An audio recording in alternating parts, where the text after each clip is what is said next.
بسم الله الرحمن الرحيم. قرطبة للإنتاج الفني تقدم صاحب الإبداع إتقانا، تعطي الجديد تصوب ألوانا. يا صاحب الإبداع إتقانا، تعطي الجديد تصوب ألوانا. إبداع وإتقانا، إتقانا تصوب ألوانا، ألوانا. يا صاحب الإبداع إتقانا، لتصوب ألوانا. قصص من حياتي للشيخ سليمان بن عبد العزيز الراجحي. إعداد وحوار الدكتور سليمان بن علي العلي.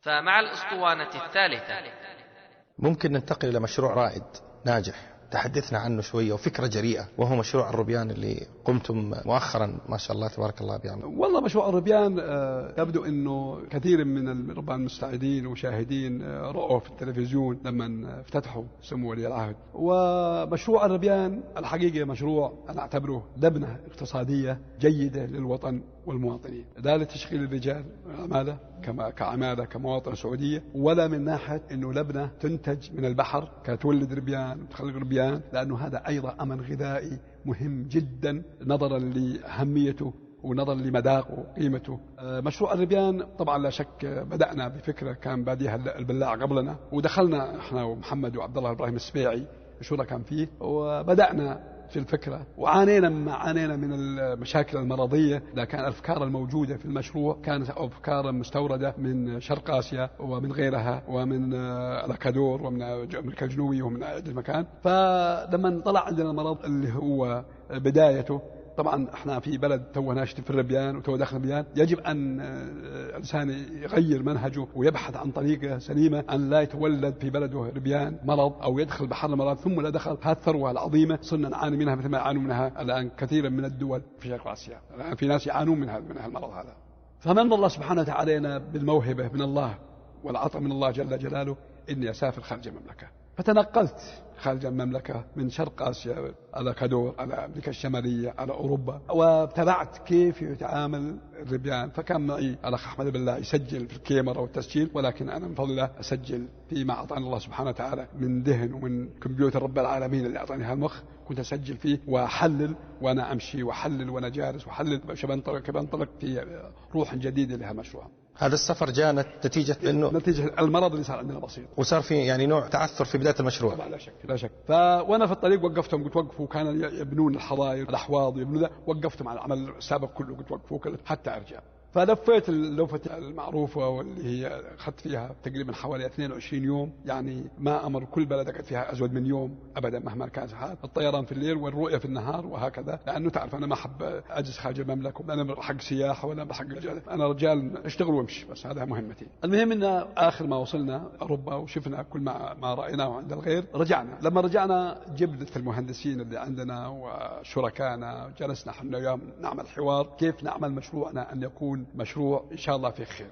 الحقيقة طلعنا بأفكار الحمد لله بالتشاور. طبعا لا شك أنه كل واحد يطرح رأي، وفيه معارضات من بعض ربما الزملاء أو من بعض المهندسين أو كل المهندسين على أفكار طرحناها. عملنا طريقة أنه ناخذ من الماء من البحر العميق ونخرجه على بحيرة خلقناها نحن شخصيا، بحيرة تخصصنا منها، مسافتها تقريبا حوالي 50 كيلو متر في 150 متر ساعتها، ارتفاعها تقريبا حوالي 3 متر. فصرنا نجيب مضخات وننقل من البحر النظيف ونحط هذا، ثم نغذي الأحواض تغذية كاملة، ومن على شكل قنوات فرعية، ومن القنوات الفرعية نغذي الأحواض، ثم نغيد الماء بين واحد وآخر، ولكن نرميه في جنوب المشروع بعد مرور عدة مراحل تطهر ثاني مرة، رغم أنه يبعد عن آخر مشروع لنا حوالي 15 كيلو متر، لكن رغم هذا الشيء لازم يمر على عدة مراحل. يمر على أول شيء القناة الفرعية اللي هي للصرف، وهذه فيها أسماك تنظف الماء من جديد، وهذا نوع من الأسماك تقريبا حوالي 3 أصناف اللي يسمونها الحلوب ويسمونها البلطي ويسمونها السمك العربي. هذا سبحان الله العظيم فيها قدرة أنها تشفط الماء وتأخذ الفضلات وترده ثاني مرة نظيف وتنظف، وهذه قدرة ربانية. وهذا من فضل الله على الأمة وفضل الله على المسلمين وفضل الله على الناس، أن الله سبحانه وتعالى يعطيهم كل شيء يكمل لهم، لكن بس كيف نتعامل مع تكبير رب العالمين. فهذا أيضا منة من الله وهبنا الله، حتى إنه سبحان الله من فضل رب العالمين إنه هالسمك هذا لقيناه ببحرنا، وبعدين جانا بيض وتخلق عندنا وتفقس عندنا وصار صار نستعمله وصلنا نربيه ونطلع منه مات ونطوره، والآن شغالين على مفرخة خاصة فيه وتطوير في هذا النوع من الأسماك عشان تكون منظفة. ثم من بعد هذا القناة الصرف الصغيرة يروح على حوض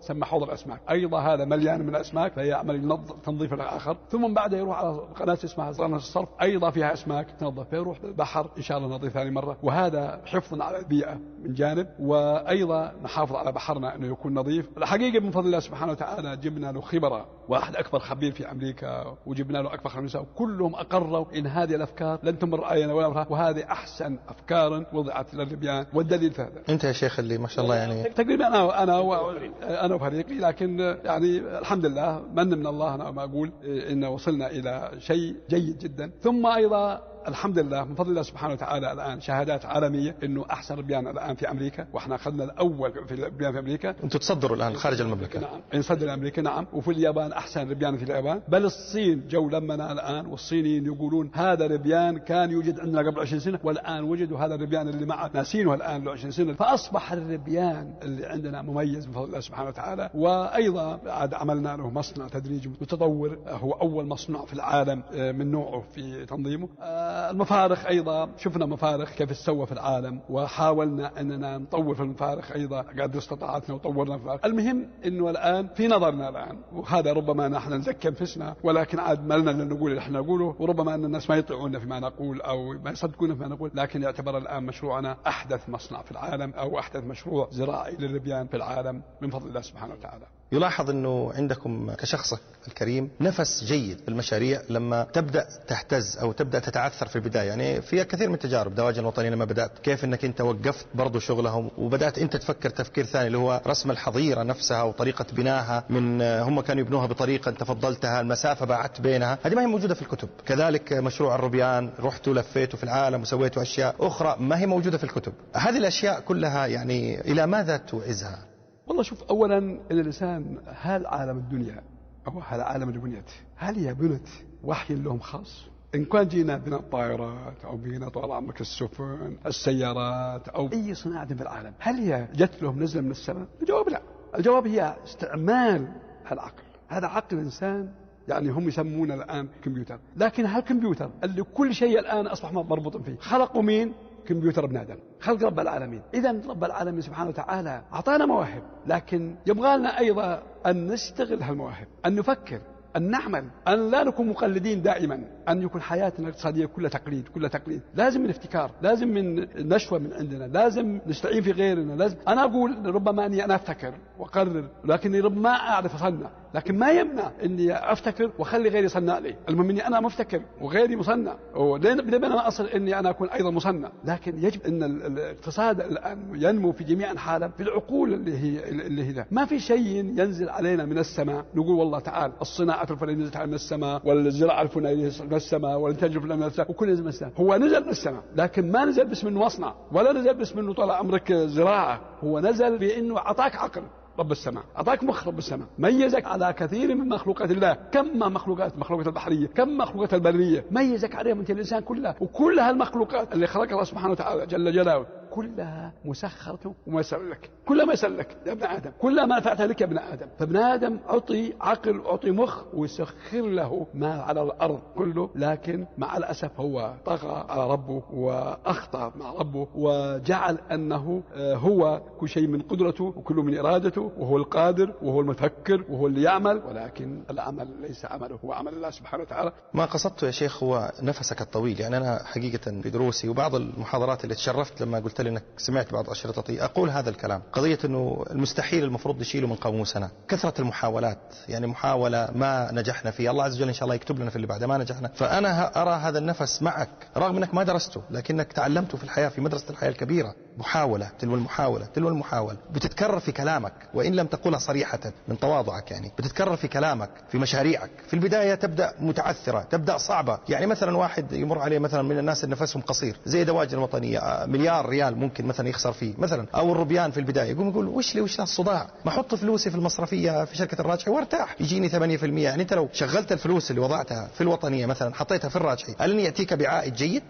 هذا من العنصر المخالفة الإنسانية والخلافة الشرعية. لما يكون إنسان أنا والله أبغى الناس يشتغلوا لي وأنا بنام، أو أعطاني المال رب العالمين وأحطه في بنك الراجحة أو في بنك الرياض أو في بنك الأهلي أو في أي بنك كان، وأقول والله خلوني أنام. هذا أكبر خطأ خلقه الإنسان على نفسه. الله سبحانه وتعالى قال في سورة الجمعة: فإذا قضت الصلاة فانتشروا في الأرض وابتغوا من فضل الله. أمرنا نعمل، أمرنا نشتغل. لكن كوننا يأتينا بعض الخطأ أو بعض الفشل في بعض المشاريع، سبحان الله يا ابن آدم، كيف أنت تجي وترضى في الربح ولا ترضى في الفشل؟ ثم أيضا ليش أنت الآن أنك فشلت أو خسرت في هذا الموضوع أنك خرجت تقفل أبوابك؟ لماذا؟ ليش تقفل أبوابك؟ قفل الباب ما هو صحيح، ما هو منطق.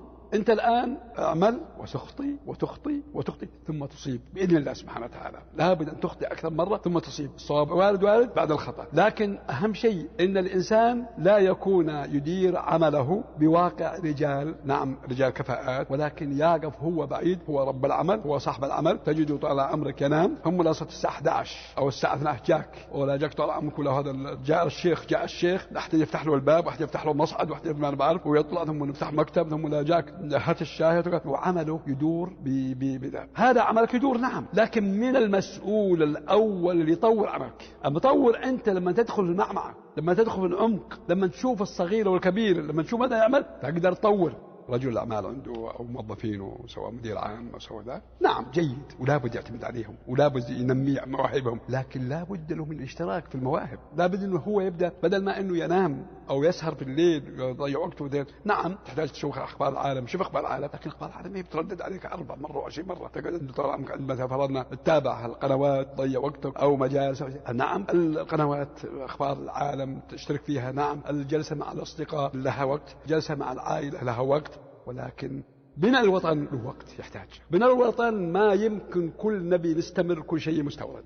نعم احنا مستوردين، لكن لازم نضيف على الاستيراد أفكار منا، ننمي هالعقل المستوردة، وربما في يوم من الأيام نطلع من هالعقلية المستوردة عقلية مستجدة، لكن يجب أن نعمل. وهذه أنا طالب فيها، أول ما طالب فيها الرأي وهالفكرة أولادي يجب أن ننمي ونطلع بأفكار جديدة فيجب أن هم يوجهوا أنفسهم، أولادي وغير أولادي من الناس، أن نكون كيف نبني. ولكن لا بد البناء أن يكون محكم الدراسة، محكم التنفيذ، ولا يزعلوا إذا فشلوا أول مرة، يفشلوا مرة ويربحوا ثاني مرة من الفشل. لكن اللي يطالب فيه أخواني من رجال المال أو من العاملين عند رجال المال أو العاملين عند الدولة العامة كمان، أن يكون لنا دائما طموح. الطموح يجب أن يكون موجود. ثم إذا ما نكسرك على الطموح، ارسم خطة طموحك في الإبداع، ابدع عشان تصل إلى طموحك، لأنك طموح بدون إبداع لا يمكن، وإبداع بدون طموح لا يمكن. ثم إذا حدد طموحك، لا تكون أنت مشتت يوم من هنا ويوم من هنا ويوم من هنا، حدد. وإذا منك أنجزت طموح من طموحاتك واللي في راسك وتم وبدأ يشتغل وتركز، افتح قناة ثانية ثم افتح قناة ثالثة وهكذا وتوسع. ولا تحسب حسابك دائما تخلق لنفسك، فكر كيف تخلق للرجال معك، سواء رجال يعملون أو سواء رجال ينتفعون يأكلون أو سواء رجال يتعلمون ويصيرون مثلك. المهم أنك تكون عنصر مساهم ببناء وطنك مساهمة جيدة وفريدة من نوعها، هذا أهم ما يكون. تعطينا فكرة عن الوطنية الصناعية؟ الوطنية الصناعية طال عمرك هذه عندنا عدة مصانع.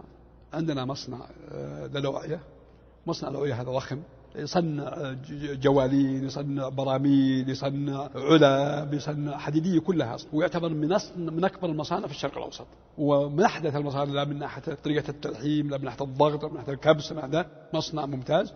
عندنا أيضا مصنع العصير الواحة، لو العصائر الواحة باع في السوق عن طريق شركة الواحة، وهذه مجموعة الوطنية للصناعة. أيضا مجموعة الصناعة عندها طال عمرك مصنع للبلاستيك من أكبر أيضا مصانع المملكة. أيضا عندنا مصنع بلوك الأحمر، الطوب الأحمر، أيضا يعتبر من أكبر مصانع البلوك في المملكة، فهي لها عدة مصانع. عندنا أيضا مصنع الكرتون، وأيضا من أكبر مصانع في المملكة اللي هو مصنع الكرتون. هذه كلها مصانع تحتويها إلى دار واحدة اللي هي الوطنية للصناعة تحمل هذه. وأيضا الآن نفكر أن نضاف إلى هاشة صناعية كثيرة وكثيرة، وكل ما توسعنا نتوسع في حقل جديد، نتوسع في الحقول نفسها ونكبر المصانع نفسها. يعني أقدر أقول لك يمكن قلما في السنة ما نجدد لنا 6 خطوط 7 خطوط 10 خطوط جديدة تضاف إلى قوتنا، وماشيين نتوسع في هالمجال توسع جيد. هذه هي المصانع المخصوصة وهي الشركة الصناعية. تعطينا فكرة عن داجن، أو نبغى نعرف ليش سميتوها الاسم؟ داجن طال عمرك فكرة شبابية، يعني حقيقة ما هي بشكل تيارنا. فجاءوا هكروا المطعم سوى مطعم شو نسميه وسوي، اتفقوا على سوى داجن لأنه من شقات دواجن، وإن كانوا طلع بدأ يبيع دجاج ولا بيعمل. فهذا المطعم صار سمى داجن، وهذه صارت شركة مستقلة ولها مجلس إدارة زي ما قلنا، شركة أصبحت مستقلة ذات استقلالية. بالإضافة إلى عندنا طبعا الآن العقارية، عندنا الشركة العقارية أيضا، وأيضا شركة مستقلة ولها مجلس إدارة. عندنا مكتب الأملاك ومكتب الأملاك أيضا مستقل. عندنا أيضا شركة القابضة. عندنا الآن فتحنا شركة جديدة اللي هي شركة نقل، صار شركة نقل تنقل لنا ولغيرنا وسوف توسع وتكبر. المعايير اللي انت تدخل على اساسها في اي مشروع يعرض عليك، انا اعرف انه يعرض عليك مشاريع كثيرة، ايش الاشياء اللي دائما تنظر لها وتقول ايه هذا المشروع جيد ماشي معايا هدخل فيه؟ هو المعايير يعني انا كده ما هي بصعبة، هي معايير بسيطة. المعيار الأول إنك تكون قادر أن تنفذ ماليا، ثم قادر أن تنفذ فكريا وعقليا، وهذا العنصر الثاني مهم جدا. ثم أيضا إن عندك الوقت الكافي تنفذ فكريا اللي عندك. بعد النقاط الثلاث هذه أنت شخصيا ما هو صرف النظر عن فائدته المالية، المهم إنه لا يخسر، يكون عندك معيار تفكر فيه لا يخسر. ثم أيضا فكر إنه يربح، حتى لو ربح 5% أو 6% أو 3%، وأن تقدر تستثمر بمكان ثاني 8%، اقبل هذا، لأنه يجيك يوم من الأيام ينمو فيصل إلى 10% ويغطي الناقص الزايد. ثم أيضا انظر إلى فائدة الوطن من هالمنشأة الجديدة قبل أن تنظر إلى فائدة الشخصية، لأنه هالمال وهالثروة خلها تخدم شيء، بدل ما أنه يكون مستورد يكون إنتاج محلي ويغني البلد عن الاستيراد من أي شيء كان. واربطها بأنك أيضا هالعمل هذا أنه جانب إسلامي، الجانب الثاني وطني، الجانب أنك تخدم فيه العامل، تدور الأجر في العامل وتدور الأجر في هالشيء اللي خدمت فيه وطنك وأغنيت وطنك عن الجهات الأخرى. شيخ سليمان، لو الثروة التي أنت فيها الآن بفضل الله عز وجل جاءتك وعمرك 30 سنة ماذا كنت ستفعل؟ والله ما أدري، لكن أكون ربما أن لو جتني وأنا خاف فسدت لي، خاف تخليني طالع أبدأ برجل أعمال فلان وأبدأ مشنطي معي وكل يوم في بلد في العالم وخلي أشوف العالم وخلي مشي أنا غني وأنا كذا، ثم فسدتني مثل ما فسدت غيري. فأحسن شيء أن تجي تسلسل وتجي بهدوء وتجي بتعب وتجي بجهد عشان يحس الإنسان من جهة القرش، وهذا هو المهم، الإحساس بأن أول شيء أن المال مال الله وأن الإنسان مستقر عليه، والإحساس الثاني إن ما جاك إلا بسهولة، فلا تفرط فيها أو تسلك طريق غير مسلك صحيح ثم يضيعها. ما شاء الله. مشاريعك يا شيخ هل أنت بتتعامل فيها كمدير كقائد ولا كمالك فيها؟ يعني مثلا رحت دواجن الوطنية فجأة زيارة فجائية، تقول سووا وصلحوا زين ولا تقعد تراقب ولا تترك؟ والله الآن الحمد لله أنا أقول مشاريعي الآن عبيت في الكفاءات وعبيت بالرجال، وصار يديروا الرجال لا أشك في أمانته ولا أشك في إخلاصهم ولا في شك في طموحهم لتنمية عملي، وتعاملوا مع العمل كل واحد كأنه عمل، سواء من أبنائي أو سواء من أبنائي أبناء مواطنين أخرى، لأنه أعتبرهم أبنائي طالما أنهم متربين عندي يشتغلون عندي فهم يعتبرون أبنائي، فأعتبرهم كل هؤلاء أبنائي، فأعتبر أنهم عندهم الطموح اللي ينموا هالشركة ويمشوا معها. أصبحت أنا أمر عليهم كمتفرج من جانب وكناقد من جانب الآخر، إذا شفت شيء لا أدخل كناقد، وإذا شفت شيء أقدر أحسنه طرحت الفكرة أحسنه، فأصبح أنا كمحسن في بعض الأمور وكناقد في بعض الأمور وكمبسوط إني أشوف العمل يدور في أيادي أمينة ومخلص فيه. وهو هذا بفضل الله عز وجل، ثم بفضل نظرتك الطيبة وأساسك الآن أنت مرتاح. يعني مدراءك في مشاريعك المختلفة كيف تتعامل معهم؟ والله طبعا لا شك هذا يعمل معك، يعني هو أصبح كأنه بايع نفسه عليك، إذا تعامله كأنه أنت، لا بالاحترام لا في التقدير لا في تقييمه لا في نظرتك ليه كنظرة، قابل معه كتقابل أخ لك أو شريك لك، هو شريك غير شريك مستثمر، إنما شريك معطي منتج، فهو طبعا عصارة مخه عصارة عقله صار ينفذها في مشروعك، إذن يجب أن تقابل هالعصارة بعصارة منك، أقل شيء الروح المعنوية والروح الشخصية والتقدير الشخصي، ثم أيضا تحاول تربيه، لا تبخل تقول والله أنا بربيه وبس يمشي من عندي، أو تقول والله بس يروح شركة ثانية، خربه وش صار أثر بيته وخليه يروح الله يوفقنا عليه، يروح ويلقى خليه يلقى عند غيره، ولا يمنع إن الإنسان يربي أجيالا يشتغلون عند غيره، فأنت رب جيل يا أخي، رب جيل ما يمنع، خليه يروح لغيرك ما هو مشكلة، لا يمنعك ربي جيل، أهم شيء بس إنه يكون اللي بتربيه هو أيضا فاتح صدره ويتقبل مرتبه. وأنا أنصح كل رجل يشتغل في أي شركة أن دائما يشتغل وهو يحبها، إذا ما حبها لا يشتغل،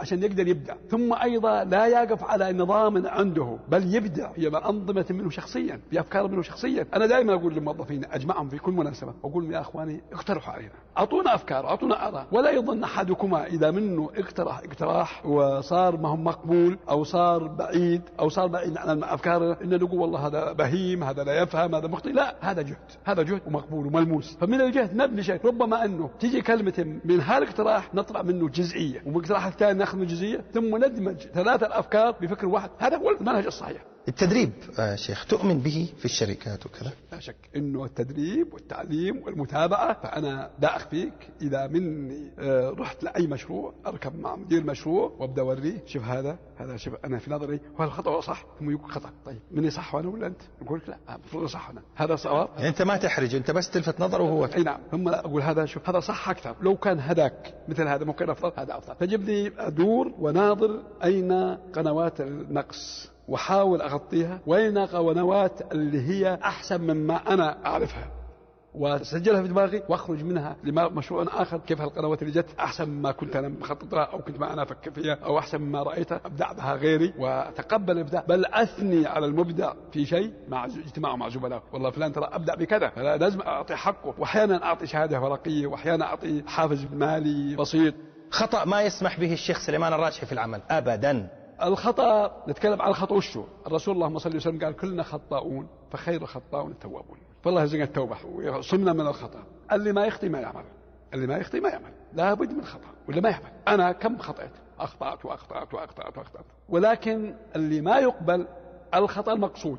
إذا كان خطأ مقصود هذا لا يقبل، أو خطأ ناتج عن إهمال هذا لا يقبل، أو خطأ اعتماد على الغير، أنت مسؤول أول تعتمد على مسؤول ثاني أو مسؤول ثالث ثم يخطأ مسؤوليات تتعلق عليه، لا، لأنك أنت المسؤول عن هالمهمة، فالخطأ يعتبر خطأك ولو أنه خطأ المسؤول أو الثاني أو الثالث أو الرابع أو الخامس أو العشر، فالخطأ يعتبر خطأك، هذا لا غير مقبول. أما الخطأ اللي هو موجب الخطة المرسومة أو موجب المنهج الموجود وأنت أخطأت غصبا عن إرادتك فيه فهذا مقبول، لأنك أنت أردت تعمل وأخطأت، لكن المرتبة الثانية لا تخطئ. لكن الخطأ اللي دائما مرفوض عندي الخطأ المقصود، والخطأ الذي ناتج عن إهمال، والخطأ الذي ناتج عن اتكال على الغير، وناتج لتوجيه شفوي أو ورقي، والرجل اللي يوجه له الخطأ لا يعرف أن يقوم بالمهمة. هذه هي الأخطاء اللي يحاسب عليها الإنسان. خلينا نتكلم شوية عن تعاملك، كيف تتعامل مع بعض الشركات المتعثرة لو حسيت أنه في شركة متعثرة؟ والله شو، على كل حال شركة متعثرة يجب الإنسان أنه يتقبل التعثر، ولكن لا يتقبل ويصفط إليه على بعضها ويقول والله بكرة تفتح نفسها، هذا خطأ.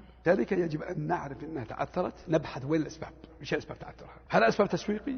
إذا نبحث عن التسويق. هل أسباب تصنيع؟ إذا نسمع عن التصنيع. هل أسبابها عمالة؟ إذا نبحث في العمالة. هل هي أكثر أو أقل؟ نبحث عن العمالة. هل هي عمالة غير مؤهلة؟ إذا لابد نحكم بها مؤهلة. هل هي الآن الخطأ تعثر جاي من نتيجة إننا إحنا أخطأنا الاختيار؟ هنا نقف عليها، لأن أخطأنا الاختيار ربما إننا إحنا دخلنا في مشروع سابقنا غيره ودخلنا منافسين، ولكن غيرنا صار عنده جودة أو صار استهلك معداته وصار يشتغل بأعمال صفر. أنا لما أضيف الإهلاك تجد أنه يمكلفني أكثر فأستمر الخسران. يجب أن أضيف مع المشروع نفسه بدائل شريعة جديدة في البلد، جديدة في المجتمع، بحيث أن تعطي مردود يغذي هذاك، يصير أخرج في مخرج ربما أني أقلل الإهلاك وحمل الإهلاك الجديد اللي هو يعطيني ربح أكثر. ثم لا قللت الإهلاك على هذا صار الآن لا يخسر ربح، فأعيش فيه لبينما أنه ينتهي الإهلاك ثم بالتناقص يبدأ يعطي أطاده. ربما أني أجي وأقول والله هالمعدة هذه تشتغل 24 ساعة، تشتغل مع 12 ساعة، لا خلينا نشغل 24 ساعة لأن الإهلاك يكون على 24 ساعة تفرق في الأعطاء. المهم أنه يبحث عن منافذ من أي طريق يدخل معه حتى ينهي التعثر. ولكن الأساس في الموضوع أنك يا أخي لا تدخل في رأس مال أقل من المنشأة أو على مستوى المنشأة ثم تعتمد على أنه دين من البنوك، هم البنوك سكوا دوك بابهم وقالوا ما حنا معطينك. إذا البنوك ما أعطوك وأنت الآن ما عندك فلوس وقفت، فأنت عملت منشأة وخسرت. الخسارة هالعمال يأكلوا معاشات بدون شيء وأنت بعد تقدر تنتج، وأيضا أنت بدك يأكل هم.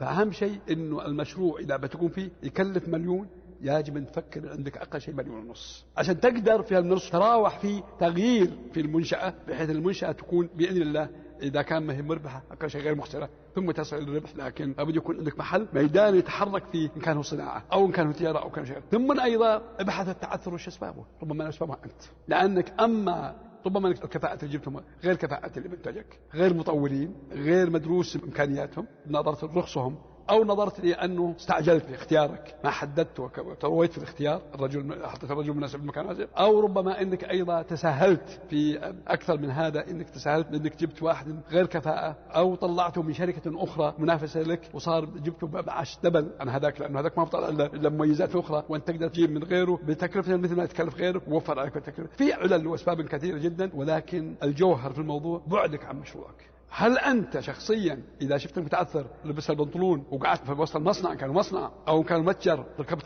سيارك ورحت تسوق، أو تقول والله أنا رجل أعمال متى يصير فيه ندوة في الغرفة أروح أحضرها، متى يكون فيه جلسة مع الزملاء أروح أحضرها، متى يكون أروح والله أنبسط أسافر خارج المملكة. أول أمن نفسك، أما مشروعك كيف ماشي. ثم أيضا حتى لو أمنته، حتى ولو مش صح، لابد لك من المتابعة، وإلا يتعثر هذه مرة. وجودك في الميدان، لا القبول في الأفكار والآراء بالأوراق فقط، لازم ما في الورق طبقوه في الرؤية وباللمس، بالعقل وبالقلب وباليد. الشركات العائلية، هناك حديث يدور هذه الأيام في الشركات العائلية وخصوصا مع اقتراب توقيع اتفاقية منظمة التجارة العالمية، أنه هذه هتأثر تأثير سلبي على الشركات العائلية. والله أنا ربما أني أعارض هذه الفكرة أن التجارة العالمية أنها تأثر على الشركة العائلية. اللي يأثر الشركة العائلية إذا اختلف بين العائلة، الاختلاف بين العائلة هذا هو المصيبة الكبرى، وهذا اللي أنهى كثير من البيوت الكبرى في المملكة. أنا أعرف أنه أنا عشت في المنطقة الغربية 22 سنة، وعشت في الرياض قبلها 22 سنة، وجيت الآن عشت في الرياض أيضا مثلها وإلى آخره، لكن تجدني أنه أنا أحمل مسؤولية العائلة المؤسسة لهذا البيت العائلي. أولا المؤسس الأول أحمله جزء من مسؤولية الفشل إذا كان نقول تفشل البيوت العائلية، لأنه ما عمل قواعد وضوابط لها العائلة تقوم. كان مشغول بشغلته مؤسسته كل وقته، ومع زوجته، ومع سفراته إذا كان تحبذ عنده السفرات، ومع شلته إن كان له شلل، وترك الأبناء من البداية ما بناهم أن يكونوا بنية تحتية عائلية تهتم في اسم هذه العائلة. طب أعطيني أمثلة، مثلا زي إيش قواعد المؤسس هذا عشان يأخذ بها؟ المؤسس طبعا لا شك أنه أول شيء تربية للأولاد مهم جدا. كيف أربي الأولاد؟ تربيتهم أولا التربية الدينية الصادقة، تربية صلة الرحم، كيف يكون بين صلة الرحم، يخلق بينهم صلة الرحم بكل ما يستطيع، سواء أنهم من زوجة واحدة أو سواء أنهم من أكثر من زوجة. خلق الترابط الأخوي الجيد، وهذا يظهر من إظهار لا أميز ولد عن ولد، ولا أميز بنت عن بنت، ولا أميز ولد عن بنت، يعني أجعل أنهم هذول هم أولادي، هم القاعدة الأساسية لي. أنا عمود خيمة وهذا الأطناب الخيمة، فيجب أني أنا أركز على هالخيمة أن تكون قائمة بأطنابها بعمودها، ومن وراها إنه من هو يكون يمسك عمود الخيمة فيما بعد. هو النظام العائلي الذي يعطي كل ذو الحق حقه. فالنظام العائلي لما أعمل نظام عائلي يعطي ذو كل حق حقه وكل يعرف مكانته في هذه الشركة، هذا ضمان واحد من الضمان العائلي. الضمان الآخر لهذا الموضوع إنه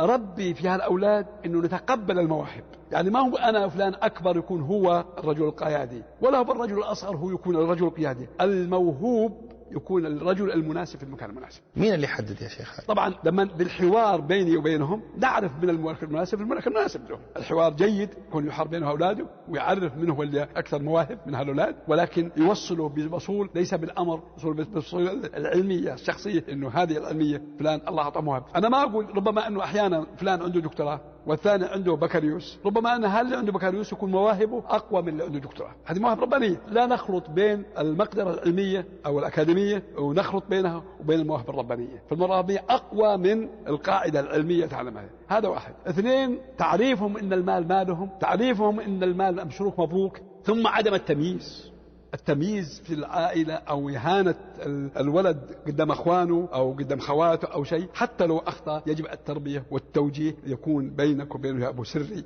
أيضا إذا شعرت أن بين الأخوة مشكلة، حاول من بعيد إلى قريب تقرب ما بينهم، لا تجي تقربهم بالأمر، لأن التقريب بالأمر لا ينهي، لكن التقريب بهذا نصيحة وهذا نصيحة وهذا نصيحة، وتحاول أن تقربهم بعضهم. ويجب أنهم يتقبلون، يعني إذا الأولاد ما يتقبلوا هذا الكلام فنعرف من الأولاد يعاقين بأبوهم وعاقين بإخوانهم وعاقين مجتمعهم ومضيعين مصلحتهم الدنيوية. التقارب فيه قرب من الله سبحانه وتعالى وقرب من الناس، والتقارب أيضا نمو للمال ونمو للسمعة، وحافظ على سمعة أبوهم، وصار أبوهم بنى قاعدة عائلية مميزة وجيدة. أنا أقول إنه ربما إنه إذا ارتبطوا وصلوا إلى حدود من الغنى ومن السعادة، الغنى اللي هو الغنى الاجتماعي، لأنه الغنى الاجتماعي أهم من الاجتماعي. أقول أجيب لك مثال.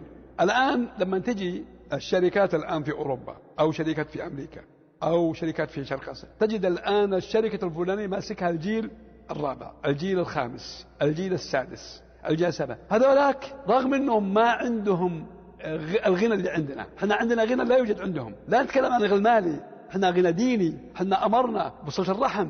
اذا وصل الانسان رحمه رسول الله سبحانه وتعالى في يوم القيامه. صلة الرحم لها حقوق عند الله سبحانه وتعالى، الانسان يكون يصل رحمه، بر بامه بر بخته بر بخوه، هذه عندنا لها لا تصور دينيه بحته، لا توجد عند غيرنا في هذا المجتمع. ورغم انهم تجدهم الجيل السادس والجيل الخامس والجيل السابع ماسكين شركتهم. فهذا ينبع على اساس انهم اولا انهم يجعلون مؤسسه كانها شركه مساهمه يتقبل فيها أغلبية الأصوات، ويجب أن الإنسان إذا صوتوا لفلان أنه يكون هو الرجل الأول ثم الثاني هو الرجل الثاني، يجب الثاني أن يتقبلها، لأنه صوتوا أخوانك صاروا أغلبية. فليش لما تكون شركة مساهمة تقبلها وتجي أن تدخل مساهم بالشركة الفلانية مثل شركة الإسمنت أو شركة الجبس أو شركة الكهرباء أو شركة، يجي التصويت ويقبلون مجلس إدارة فلان وفلان وفلان وتقبلها، وأنت بينك وبين أخوانك صلة رحمك وبينك وبين خواتك ترفض هذا. ليش؟ إذا معناته خرجت عن الحق طريق الشرعي من جانب، وخرجت عن صلة الرحم من جانب آخر، وخرجت عن الحقية المالية من جانب ثالث، فضيعت الجانب المالي ثم أضريت بأبوك الذي بنى المؤسسة.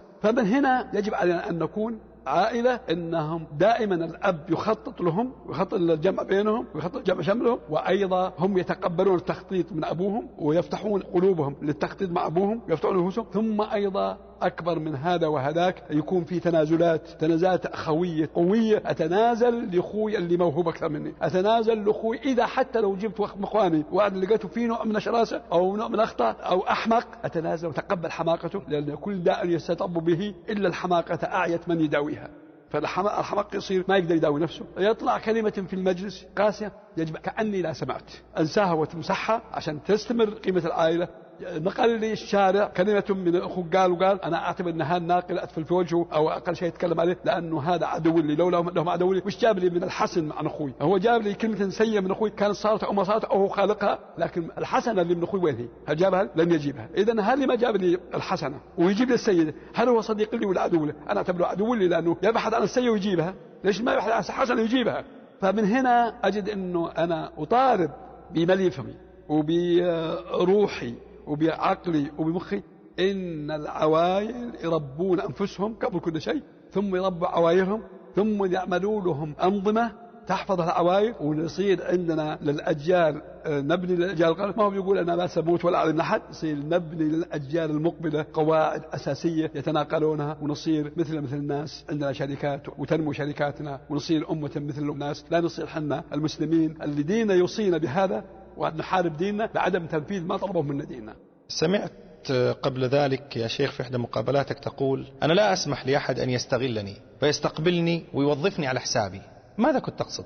هذه طال عمرك ظنها صارت في المقابلة اللي صارت في الغرفة التجارية. هو في كثير من الشباب دخلوا في التجارة جديدين أو قديمين، فتجدوا أنه يبي يرسي مشروع ما أو مصنع ما أو شيء من النوع هذا. طبعا تجدهم جايب شركة استشارية ومحددت له مشروع، ثم محددت له الشركات اللي تنجد هالمكاين أو تنجد هالمجال، فأخينا يبدأ يراسل معهم بالمراسلات، ثم يحدد لهم أنه يجي لمهم يناقشهم على هالمشروع هذا. طبعا هؤلاء يحددوا له استقبال في المطار، كانوا يستقبل المطار ما يخالف، يحجزوا له أوتيل قريبا من محلهم، كانوا يحجزوا أوتيل قريب من محلهم لا بأس فيه. لكن لما يجيك هو يستقبلك الآن وبكرة يجيك والله هذا سواق سيارة تحت أمرك، أو يجي يقول والله اليوم نبي نسهر في المحكمة الفلاني احنا وياك، أو يقول له مثلا حساب الأوتيل على حسابي، ترى الأوتيل احنا بندفع قيمته. المهم إنه أي انتفاع هو يعمل هالأشياء هذه، أنت تظن والله هذا كرام وكرم وإنه يبي يكلمك في هالأشياء دي كلها وبيريحك، وكلها مرفوعة عليك بالقيمة، لأنه يضيفها في الماكينة اللي بيشتريها أو المخطط المشتريه أو النصع المشتريه، لأنه يضيفها عليك، لأنه ما راح يخسر. ولا ما جاني أنا من الشارع عشان ما براسي يسكنني في الأوتيل على حسابه أو يكرمني، ولا لما وقفت الشركة وأنا ما عندي مهمة ما جاوا لي أعطاني فنجان شاي وفنجان قهوة، هذا غير وارد. فيجب أنك تعرف أنه هؤلاء المستقبلين إنه أي شيء يعطيك إياه حتى بعد التعامل معهم، حتى وقت مصنع وأنت تجيب منهم المواد الأولى أو من المواد، أيضا إذا كان عندهم معرض دولي وقالوا دعوك إنك تروح المعرض الدولي وجلسوك تذكر على حسابهم، وأيضا سكن على حسابهم، حتى لو دعوك للمعرض ترى كل هذا محسوب عليك في المواد اللي بتشتري منهم. فأنت عزة نفسك وقوة نفسك تخليك قوي تحاور معهم وتودر البديل ولا تكسر عينك. فيجب أنك تكون حريص على أنك تنظم نفسك كيف تتعامل مع غيرك. انتقل للموظفين. أنت دعوت في أكثر من مرة بعدم ظلم الموظفين. سؤالي هو كيف يتعامل الشيخ سليمان مع موظفيه؟ هو الموظف طال عمرك الآن أنت تريت منه وقته 8 ساعات 10 ساعات أكثر أقل، هذا عقد والعقد شريط المتعاقدين، فأنت اشتريت منه الوقت، أنت بحق كامل. طيب إذا كان هالموظف أعطاك حق كامل، إيش حقه عليك؟ حقه أن تعطيه مرتبه على آخر الشهر كما أوصاك الرسول الله صلى الله عليه وسلم، أعطي الأجير أجره قبل أن يجف عرقه. ما تجي يوم من الأيام تأخر تقول خل أنت فلوس يومين من الشهر الثاني 5 أيام من الشهر الثاني ما أنا بعرف إيش، لأنه هذا لا يجوز. يجب أنه مثل ما أعطاك حقك كامل أعطه حقك. ثم أيضا احترمه كموظف، لا تقصمه عن إجازة، تقول والله تعالى ما تروح إجازة. ثم أيضا ما تجي تقسي عليه في يوم من الأيام علشان يستقيل أو عشان يخطي تصيد عليه أو تركب عليه خطية عشان تقضي حقوقه، ما تعطي حقوق، لأنه هذا حقوق حق مكتسب. طالما إن العقد ينص على حقوق هذا حق مكتسب، هذا حرام سرقت منه حقه. ثم أيضا إذا منه طلب منك شهادة وخارج من عندك وهو ماشي نظيف، لا تقول والله عشان طلع مني يستقل مني أو حصل وظيفة عندي ما أنا معطي شهادة. ليش ما تعطي شهادة؟ حطها وأنتج عندك، والآن لقى رزق غيرك، ربما أنه مستقبل له أكثر أو ربما أنه معاش أكثر، لا تحترم تقول والله ما أعطيك شهادة، أعطوا حق شهادة. إذا كان مخطي قولوا أنا بعطيك الشهادة، لكن ترى الخطأ مكتوب فيها، تقبل ولا ما تقبل، يعني وضح له خطأه، إنه لازم تقول لله الغير عشان ما تكون تخشيت الغير أيضا بشهادك، ما تنفعه هو تغش الغير، يكون إنك واضح معه حقه تعطيه كامل. ولكن إذا كان له نقص في عمله يجب أن تقول ترى بوضحه. أما إذا كان لا عمله نظيف فلا تكلم عن أنك تمسه في حقه، تعطيه حقه بالكامل. ثم احترامه، إن كان مريض بعلاجه بيحتاج زوجته بأولاده، فهذه هي المعاملة المفروضة. لأنه إن كان الموظف عندك له حقوق، له تأمينات اجتماعية، له كذا، يجب أن تسلمه حقه بالكامل ولا تقسم حقه شيء. شيخ أنا في أثناء بحثي يعني في قصة حياتك وجدت أشياء أنت ممكن أن تثبت لي هي ليس مدحا لكنها حقيقة. قضية الوفاء مع الموظفين القدامى، يعني مثلا موظف من الموظفين مثلا كبر في السن شوي أو كذا، تجد أنت تفاجئ أن أحد المدراء يبي خلاص يطوي قيده، لما تأتيك أنت المعاملة أنه هذا تقول لهم يا جماعة شوفوا له شغل ثاني. أو قضية الوفاء مع موظفينك القدامى كيف تتعامل معهم؟ هو هذه عشان لا أثنين أشياء، ده ما هو كل الموظفين، يعني تنظر الموظف أكثر من نظرة. فيه نوعية من الموظفين صحيح أنه من بدأ معك ومبدأ وأنت مشيته يجب أن تشوف له مجال كيف يستفيد. في نوع من الموظفين لا هو فتح له قناة شغل ويبرع شغله، هذا الله سهل عليه يمشي شغل. في بعض الموظفين لا والله غير مبدع وانتهى مدته القانونية ومشى، هذا يعني خلاص كثر خيرك انك تحملته في المدة الطويلة هذه كله، رغم ان عنده بعض الاخطاء بعض الخلل بعض كذا، يمشي والله يستر عليه. فكل واحد يعني زي ما يقولوا المثل العامي كل شارب له مقص، كل واحد يتعامله على طريقته اللي تراها المناسبة. البعض يقول انه والله انتم يا الجيل المؤسس كان عندكم فرص في زمانكم ومرت عليكم طفرة، احنا كشباب طالعين اليوم ما في فرص، ما في. هذا مشكلة الخطأ اللي نعيشه في هذه البلد أو في دول الخليج كلها أو بالأحرى في دول الإسلامية كلها. يعني الآن كم يطلع من منشأة صناعية جديدة في العالم؟ ليش تطلع؟ ليش ما نقول انتهت فرص من عندهم؟ ليش ما نقول الراعين القديم الصناعيين الأولين اللي راحوا قبل 100 سنة و50 سنة أخذوا كل الصناعة؟ لأنهم يطوروا ويعلموا، يجي يختاروا مهندسين من هنا من الجمع، مهندسين يطلعوا مصنع يطلعوا أشياء وينشؤون منشآت جديدة وتجد أفكار جديدة. ليش الآن بعض الشركات تجي تجمع مثلا المصنع الفلاني في مصنع مشابه له مصنع ثاني، تجد يندمجون مع بعضهم ويكبرون مصنعهم ثم يجي هذول يفتحون مصنع جديد وعقلية جديدة. الآن أنا في نظري القاصر اللي إنسان أمي لا قرأ ولا كتب ولا تعلم مثل هالمتعلمين، أنا خريج ثاني ابتدائي بالتعليم صفر. الآن أنا في نظري كلهم إذا كان يقولوا هالكلام أو يتحدثوا هالكلام إنهم هم يبون العمل والأفكار والرأي والمصانع والشركات تنزل عليهم مطر من السماء، ثم يجون هالمطر يجيبون التنك ويشيلون هالعبول في تنك ويدخلون في المستودعات وخلاص تجرنا. لا يا أخي، أنت الآن أول شيء غير أفكار غير عقلك، عملك نفسك إنك رجل عملي عمل منتج، عمل متحمسية، عمل إنه مقبل عليك أولاد،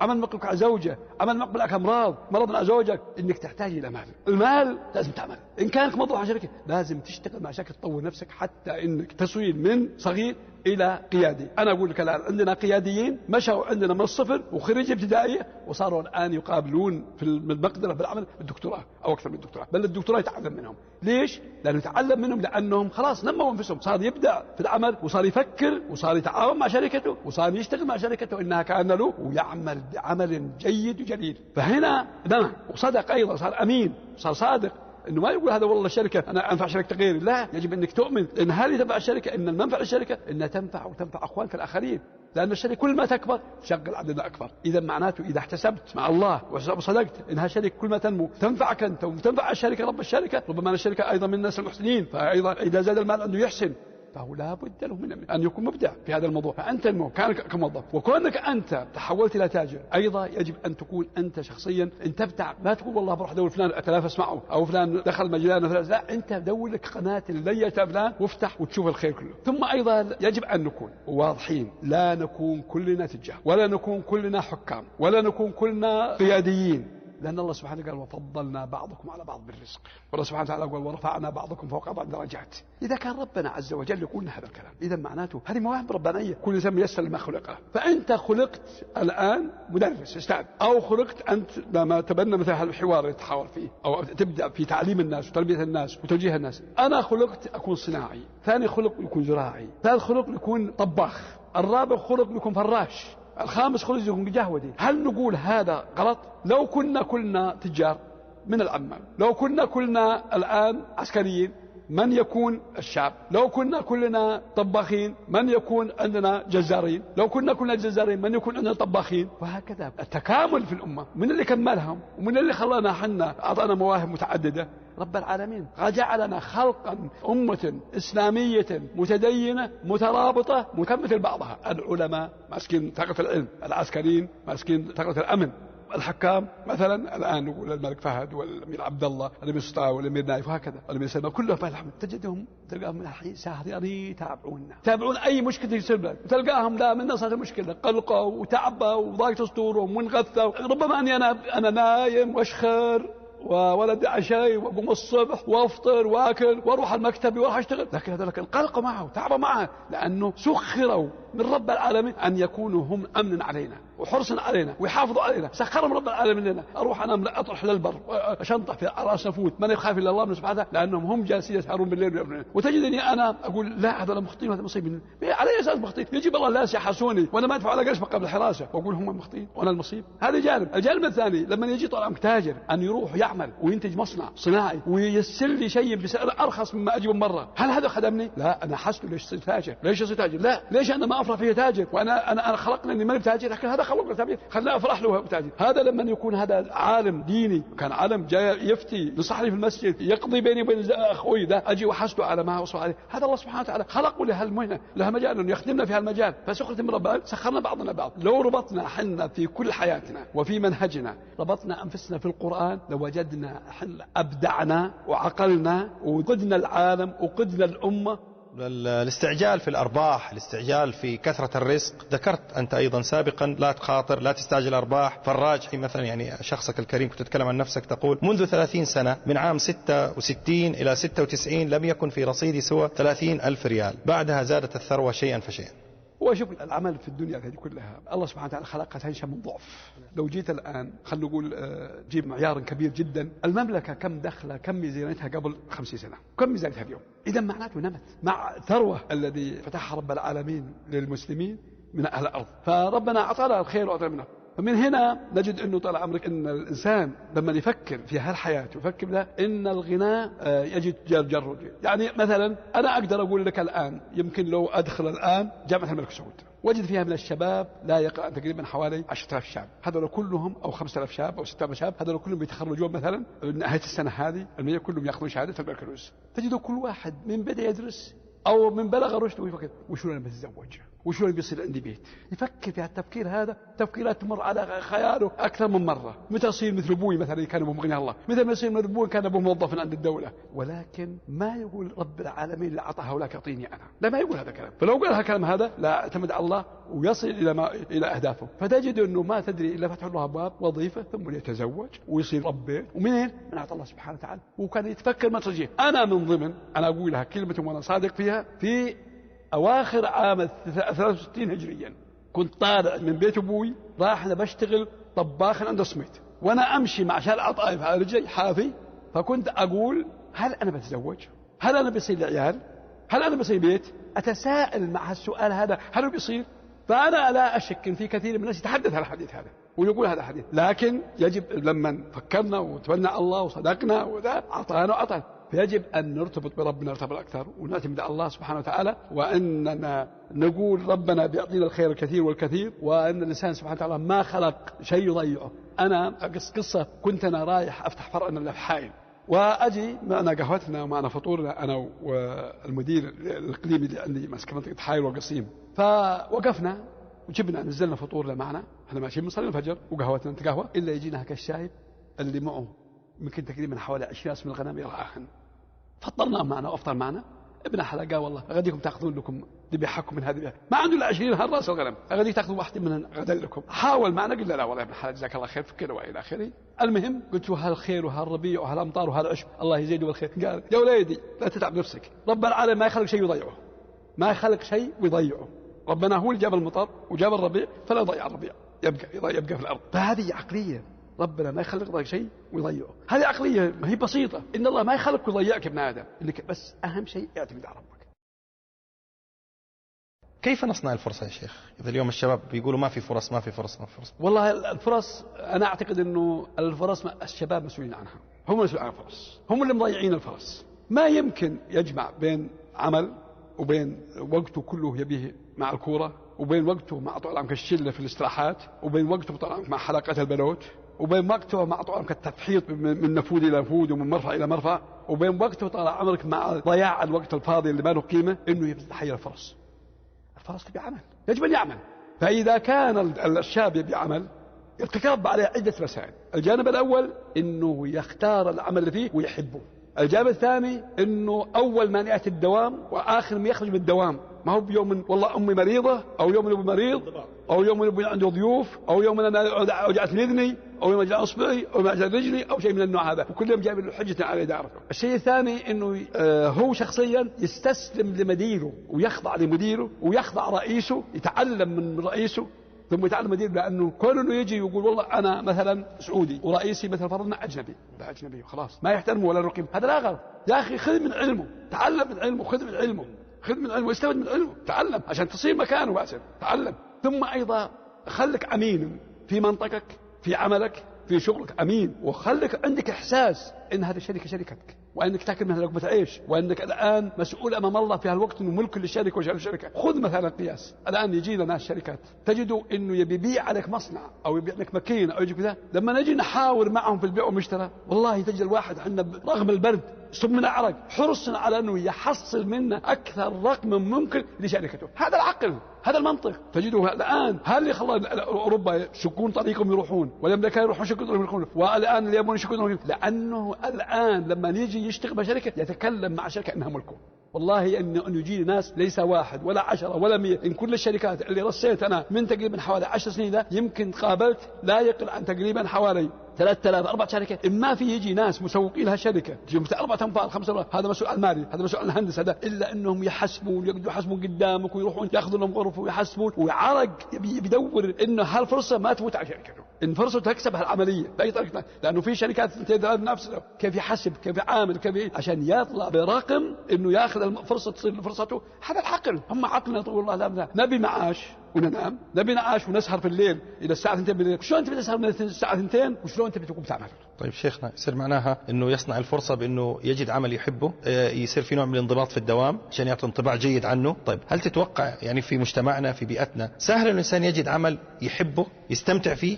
هو يجب أن يخلق لنفسه شيء. هو يوجد العمل، الفرص موجودة، لكن كون انه يجي يقول والله هذه الفرصة ما تحبها وهذه ما احبها وهذه ما احبها، لا، لازم يحبب نفسه لشيء. اذا كان مر عليه وقت ما وجد شيء يحبه لازم يحبب نفسه على شيء، لازم يكون هو عنده المقدرة يحبب نفسه عشان يشتغل فيه. اما قلت ما عندنا فرص، والشباب السعودي يقول ما عندنا فرص، ان كان عاملين او كان بيتعبدون تجارة، الفرص موجودة لكلهم. اما العمالة في بلد فيها 7 ملايين عاملين، ألا ما نلقى المليونين و3 عمل؟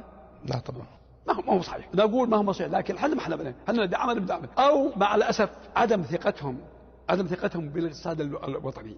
المؤسسات الوطنية ما يثقون فيها، يقول أبي حكومة. لكن العاقل لا، العاقل اللي يميز اللي يفكر طويل يجب أن يعمل ويتعلم. لأنه كونك أنا أجي أدخل في الدولة صحيح لا يمكن أعرف عند تاج 2000 ريال وأجي أدخل عند 2000 لما تجيني موظف رشيف، أستمر موظف رشيف، لكن حال تقاعد ما شيء كم يكون تقاعدي وأنا عندي عيال وعندي أسرة وعندي كذا. لكن لا، أدور عمل أنمو فيه. أنا أخذت بكالوريوس أو دخلت ثانوي العامة، لكن يجب أني أنا أدور عمل أنا أشتغل وأشغل مخي وأشتغل عشان أنمو في هذا العمل، عشان ما يجي وقت كبري وشغلي إلى وصلت رتبة جيدة. نريد رسائل قصيرة إلى عدد من الفئات. أولا نبدأ بأبنائك، نريدك توجه لهم رسالة قصيرة. أولا أبنائي أنا مسجل لهم أكثر من رسائل وموجودة في الأشرطة عندهم، وأعيد جزء منها. أولا شيء أرجو منهم أن يتحابوا فيما بينهم، مع أنهم متحابين لكن الزود على التحاب، هم متحابين الحمد لله ومتقاربين، لكن أرجو منهم الزود والمزيد. أرجو منهم أن يخافوا الله سبحانه وتعالى فيما بينهم وفي عبادتهم. أرجو منهم أيضا يربوا عيالهم تربية الصادقة، أن يتوادوا هم عيالهم مع عيال أمامهم، يعني تكون عائلة كلها كبيرة متحابة، وأن أيضا يحاولوا يجمع شمل عيالهم مع بعضهم دائما وأبدا يجتمعون على نهج واحد وعلى توجه واحد أدبي وديني واجتماعي وصدق وصلة رحم. أرجو منهم أن كبيرهم يرحم صغيرهم وصغيرهم يحترم كبيرهم، يكون فيهم الاحترام والتواد والتحاب، ويتعاملوا مع بعضهم، الصغير يرحمون رحمة والكبير أيضا قدروا تقدير ويعطوا قيمته ويجعلوا كل واحد أخوه اللي أكبر منه كأنه أب له، تعاملوا مثل ما يعامل الأب، قبل جبينه قبل يده، وهذا حقا مكتسب للأخوة. أيضا أن يعملون دائما فيما يحب الله، جميع شيء يقربهم لله لا يبخلوا فيه، إن كان مالا أو فكرا أو عقلا أو تميزا، إنه كل شيء يقرب من الله، سواء لخدمة المواطنين أو خدمة الوطن أو يتعلق بالدولة أو يتعلق في طاعة الله في المساجد، أن دائما يكونون يتعاونون في البر والتقوى ويخافون الله فيما بينهم. أطلب من أبنائي أيضا أن يكونون عملهم صادق وأمين، ويكونوا صادقون في العمل، وأن لا يفكرون في الغش، أن يغشون أحد، لا في منتجهم ولا في منطقهم، ولا يسعون لشيء يغضب الله سبحانه وتعالى، سواء من مصلحة الدنيا أو من مصلحة الآخرة، أن يكونوا فيه قويين ومتزنين. أرجو من أبنائي أن يكونون دائما أمالهم ودخلهم كله حلال، يتجنبون جميع الشوائب التي تدخل على المال، سواء من الربا أو من الغش أو من الكذب أو أي شيء فيه مضرة ينجم منه مال وهو فيه مضرة على المسلمين. أرجو أن يكونوا ماشيين في هالمنهجية هذه.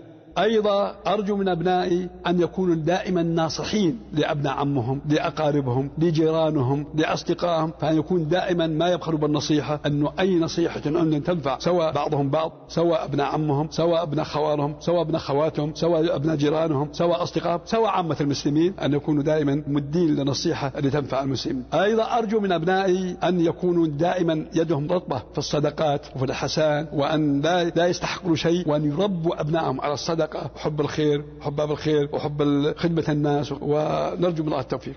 رسالة قصيرة مع موظفينك ومدراء مشاريعك، إيش توجه لهم رسالة؟ الموظفين على كل حال أنا أقول يا موظف أنت شخصيا تعمل لنفسك لا تعمل لرب العمل، سواء عندي أو عند غيري، فكل ما تعمل بأمانة وصدق وإخلاص واجتهاد وإحساسك أن هذا العمل عملك أنت شخصيا، فأنت تربي نفسك على الخير، تحلل مأكلك، تحلل مشربك، تحلل ماكل أولادك، تحلل مشرب أولادك، لأنك يجب أن تعرف إن صب العمل شاري منك عمرك 8 ساعات أو 10 ساعات أيهما، فلو أنك خليت في 5 دقائق إذا معناته هال5 دقائق هذه أكلتها حرام. فيجب أن يكون أمين في عمله، وأيضا يجب أن لا يبخل على شركته فيما عنده مواهب، أن يعطي الشركة يعطي أكثر، لا يقول والله أنا حدد لي إني أنا والله أعمل مثلا هالجانب من العمل، لا، يجب أن الشركة هي شركة اللي تعيش منها تأكل منها، إنك إذا شفت المسوق الثاني غلطان توجه الغلطان أن ينفع شركة. إذا كانك تعمل عند الشركة الآن في عمل المكان اللي فيه 5 موظفين وأنت تعرف إنه يقدر يقوم في المهمة 4 موظفين، يعني اقترع على شركة قل والله ترى أنتم حاطين 5 وإحنا يكون 4. إذا خلك أمين مع شيء خفي على الشركة ما شافته أو ما رأته وانت رأيته. إذا شفت أن الشركة أيضا مبذرة في شيء، مثلا في المطاعم إن المطاعم يحطون أكل أكثر من الزايد، فقل لهم نقصوا في هذا، لأنه هذا من أمانتك أن تخدم هالشركة. أهم شيء أنك تحس إحساسا كامل إن جميع ما ينفع الشركة إنه هذا داخل في خلال أمانك، وكل ما تنتفع شركتك أكثر كل ما تفيد أنت أكثر. رسالة لرجال الأعمال الشباب اللي الآن طالعين رجال أعمال، رسالة توجه لهم نصائح من خبرتك الطويلة والكبيرة ما شاء الله. والله رجال الأعمال الصغيرين هم الآن أكبر منا، احنا الصغيرين أمامهم. احنا الآن دخلنا الشيخوخة ودخلنا الكبر، واحنا بدأنا في الدنيا غير مفتوحة، دخلنا على الدنيا صامتة. متى تجيك برقية تجيك المعلومة تعطيك المعلومة، متى تجيك البضاعة تصل إليك، متى تقدر تشوف لها. الآن أصبحت أنت في وسط العالم. أهم شيء استعمل عقلك العقل الكامل، ولا بالعقل إنه سفرات تقول سافر رجل الأعمال الفلاني، لا، العمل المثابرة في العمل وتحديد العمل وربط العمل والصدق في العمل والأمانة بالعمل والإخلاص في العمل وعدم تصرف في شيء يغضب الله سبحانه وتعالى في العمل، سواء مع موظفين لا كان فاضي، سواء معك شخصيا أن تكون عملك نظيف وعملك صادق، ثم تعمل عملا لا تغش المسلم فيه، ولا تدخل في باب أن يدخل معه زاوية تضر المسلمين. أهم شيء في التجار أنتم كتجار جديدين الأمانة، ثم أيضا العمل الدؤوب. لا يصير أنت طول عمرك آخر من يجي مكتبك، أنت أول من يأتي وآخر من يخرج. ثم حضر لموظفينك، خلي الموظفين يشعرونك تحضر، يعني ما تطلع من مكتبك وعليك أوراق، كل ما عندك ننفذه عشان تكون فعلا رجل عمل صحيح. ثم ربي نفسك على الصدق، ربي نفسك على الأمانة، ربي نفسك على عدم الجشع، عدم الغش، طبعا لا تكذب في تجارتك. ثم انمو بحدود امكانياتك، لا تربك نفسك في الديون، تقول والله تاجي على البنك الفلاني فتح لي باب وصار يعطيني ديون كبيره، ثم تجي انت اخينا وتفرح بهالديون من البنك. انا لا اقول لا تدين، البنوك تجار يدينوا منها، لكن بضوابط كيف تعرف انك تسدد وكيف تعرف انه لا يخل على سير عملك. ثم ايضا اذا كان انك تشتغل في التجاره وانت الله سبحانه وتعالى موفق في التجاره، لا تستمر. ما يمنع انك تحول من تاجر الى موظف، لأنه مثل ما قلنا في ساق حديثنا في السابق، ربما الله سبحانه وتعالى ما خلق تاجر، كل الميسر لما خلق له، ربما ما خلق ربك عن تاجر، تجارة صارت لغيرك. أحيانا أب يكون تاجر كبير وعياله يكونوا موظفين، وأحيانا العكس، يكون الأب موظف صغير وبيانه يكون تجار. اشتغل في حدود المعقول، واشتغل بالنية الصادقة، واشتغل بالنية إذا تدينت انك النية الصادقة تسدد الدين، لأنك إذا نويت تسدد عنك الله سبحانه وتعالى. وإذا كنتم مجموعة شباب مشتركين اصدقوا فيما بينكم، إن الله مع الشركين ما أخلصوا نيتهم، اخلصوا في نيتكم واصدقوا شركتكم. البعض يسأل سؤال فيه نوع من المداعبة يعني كذا، يقول لو أنا أحببت أني أكون مثل الشيخ سليمان الراجحي، الشيخ سليمان الراجحي ما أكمل تعليمه، الشيخ سليمان الراجحي ما ورث ورثة كبيرة يبدأ ويبني ويستند عليها في تجارته، ما كان عنده نفوذ لما بدأ، أنا مثله ويمكن أحسن منه تقريبا في بداية الآن، فكيف أستطيع أن أكون مثله؟ أولا الإنسان ما هو اللي يخلق نفسه، رب العالمين هو الخالق، فاللي خلقنا من العدم من العدم إلى الوجود هو الذي خلق سليمان الراجحي أن يملك هذه المال أو يملك هذه المواهب إذا كان عنده مواهب، فهذا خلق من خلق الله سبحانه وتعالى. ولا يمكن الإنسان يقدر يخلق نفسه، الرزق موزع توزيع رباني بطريقة حكمة لا يعلمها إلا الله، فجيك بعض أحيانا تطلع وتشتري لك مبيعة على أساس أنك كل الناس ينتقدونك إن هذه غلطان يشتري هذه خسرانة، ثم تجد إلا هي ربحانة، وتجد يبيع الإنسان عملية يظن فيه أنه ربح وأنه باعه وهو في الله خسر فيها. هذا كله بني رباني سبحانه وتعالى. سليمان الراجحي بناه توفيق من رب العالمين، لا بنى سليمان الراجحي لا علمه ولا ثقافته ولا عبقريته ولا عنده عبقرية ولا عنده ذكاء أكثر من الناس، لكن الله سبحانه وتعالى من أعطاه. سليمان الراجحي أيضا من الله سبحانه وتعالى، ولا أزكي نفسي، أنه عنده إيمان وعقيدة أن المال لله سبحانه وتعالى، وأنه مستخلف عليه استخلاف كامل، وأنه يجب أن يعمل فيه فيما يحب الله.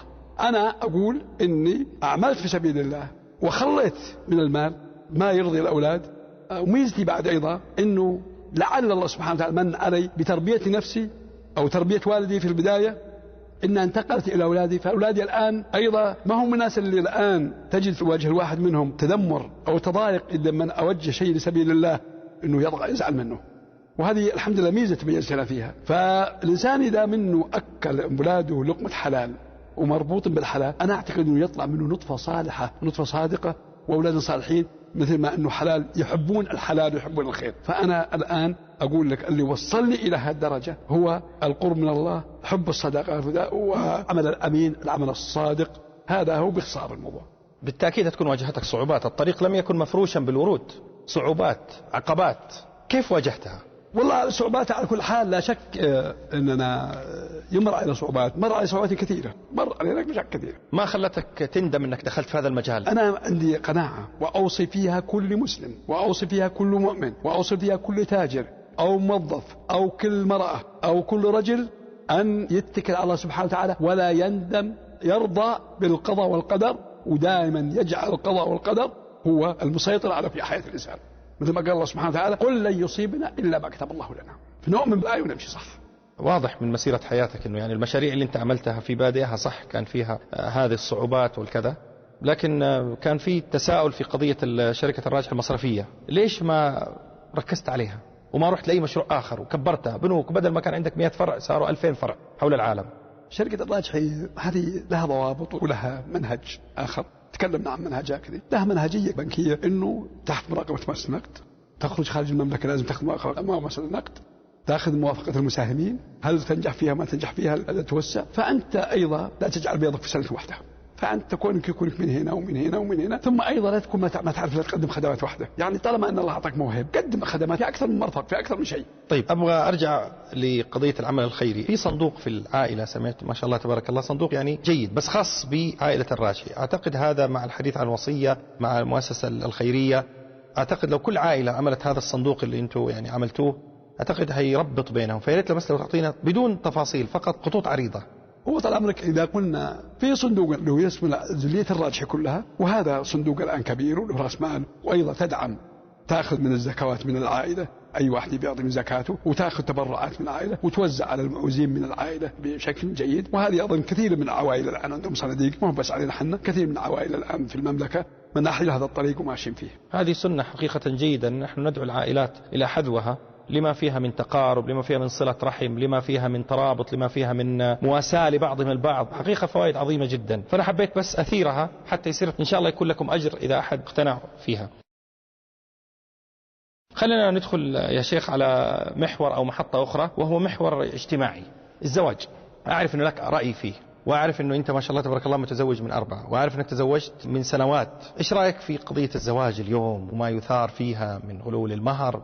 والله أنا زواج حقيقة يشغل ذهني أنا وأتألم منه، وكثير من الناس المواطنين العقال المؤمنين الصادقين يتألمون من نفس ألمي أنا. بل كثير من خطباء المساجد علقوا على هذا الأمر، وإن كان التعليق بسيط. أنا أعتقد أن هذا محور يحتاج مني شرح كثير إنسان تتحملون فيه.